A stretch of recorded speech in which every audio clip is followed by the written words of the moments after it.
50 bank lockers. Lock खुला ही नहीं, फिर भी सब कुछ गायब। ये मूवी नहीं, ये नवी मुंबई का रियल क्राइम केस है। आज सीधा पॉइंट पर आते हैं।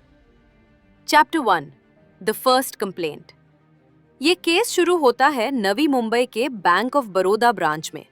एक सीनियर सिटीजन अपनी फैमिली ज्वेलरी निकालने आते हैं। उनके लिए ये एक बिल्कुल रूटीन विजिट होता है। शादी का टाइम है, घर में तैयारी चल रही है।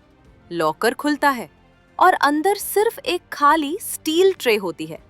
कुछ सेकंड्स के लिए उन्हें समझ ही नहीं आता कि वो क्या देख रहे हैं। उन्हें लगता है शायद गलत लॉकर खुल गया हो। वो लॉकर को बंद करते हैं, दोबारा चाबी घुमाते हैं। लॉकर फिर से खुलता है, अंदर फिर भी कुछ भी नहीं होता। इसी पाल टेंशन शुरू हो जाती है। Chapter 2, when the case escalates. Bank manager को बुलाया जाता है। रजिस्टर चेक होता है, लॉकर नंबर वेरीफाई होता है, की वेरीफाई होती है। रिकॉर्ड्स के हिसाब से सब कुछ बिल्कुल सही होता है। सिर्फ एक चीज सही नहीं होती, लॉकर के अंदर का सामान वहां होता ही नहीं। इससे पहले बैंक स्टाफ कोई डिसीजन ले पाए, अगले 90 मिनट्स के अंदर, और कस्टमर्स भी वही कंप्लेन लेकर आ जाते हैं। हर नया कस्टमर एक ही बात कहता है, लॉकर खुल रहा है पर अंदर कुछ नहीं है।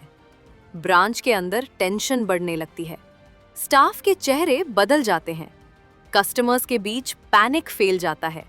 जब फाइनल काउंट होता है तो पता चलता है 50 से ज्यादा लॉकर्स बिल्कुल खाली मिलते हैं। अब ये एक क्राइसिस बन चुका होता है। Chapter 3, what the CCTV never showed. Police branch में पहुंचती है। सबसे पहला सवाल होता है, सीसीटीवी चेक हुआ? फुटेज घंटों तक देखी जाती है, दिन की भी, रात की भी। कोई अननोन फेस नहीं दिखता, कोई सस्पिशियस मूवमेंट नहीं होता। सिक्योरिटी गार्ड का स्टेटमेंट रिकॉर्ड होता है। वो पूरी रात ड्यूटी पर था। उसने कुछ अनयूजुअल नोटिस नहीं किया। अलार्म सिस्टम के लॉग्स चेक किए जाते हैं, कोई अलर्ट ट्रिगर नहीं होता। फोरेंसिक टीम लॉक्स इंस्पेक्ट करती है, डोर फ्रेम्स चेक करती है। स्ट्रॉन्ग रूम का फ्रंट एरिया पूरी तरह एग्जामिन होता है। फाइनल ऑब्जर्वेशन लिखी जाती है, नो फोर्स्ड एंट्री डिटेक्टेड। इस 8 लाइन के बाद केस और भी ज्यादा कंफ्यूजिंग हो जाता है। Chapter 4, the reality of bank locker systems. Investigation के दौरान पुलिस को एक बात समझ आती है। ज्यादातर लोग ये मानते हैं कि बैंक लॉकर एक सॉलिड स्टील बॉक्स होता है, लेकिन रियलिटी थोड़ी अलग होती है। लॉकर एक पूरे सिस्टम का हिस्सा होता है। शेड वॉल्स होती हैं, कॉमन फ्लोरिंग होती है, स्ट्रॉन्ग रूम के नीचे स्ट्रक्चरल स्पेस होता है। फ्रंट का लॉक सिर्फ एक सिक्योरिटी लेयर होती है। अगर कोई क्रिमिनल पूरे स्ट्रक्चर को समझ ले तो लॉक अपनी इंपॉर्टेंस खो देता है। इसी वजह से इन्वेस्टिगेशन का फोकस फ्रंट एंट्री से हटकर बिल्डिंग के स्ट्रक्चर पर जाता है। Chapter 5, the tunnel and the real method. इसी स्ट्रक्चरल एनालिसिस के दौरान एक शॉकिंग डिटेल सामने आती है। बैंक के बिल्कुल पास उसी बिल्डिंग कॉम्प्लेक्स के अंदर एक जनरल स्टोर था। एक नॉर्मल किराना शॉप, रोज के कस्टमर्स, कोई शक नहीं। रिकॉर्ड्स के मुताबिक ये शॉप मई 2017 के आसपास रेंट पर ली गई थी। शॉप के मालिक ने कभी बैंक के बारे में कोई सवाल नहीं पूछा। यहीं से शुरू होता है इस क्राइम का सबसे प्लानिंग हेवी हिस्सा। शॉप के स्टोर रूम के नीचे से जमीन खोदनी शुरू की गई। दिन में शॉप चलती रही, रात में काम होता रहा। ये काम महीनों तक चलता रहा। टनल की लेंथ लगभग 25 से 40 फीट थी। टनल सीधा जाकर बैंक के स्ट्रॉन्ग रूम के नीचे पहुंचती है, तो फ्लोर में एक छोटी सी ओपनिंग बनाई जाती है। इतनी छोटी कि ऊपर से देखने पर कोई शक ना हो।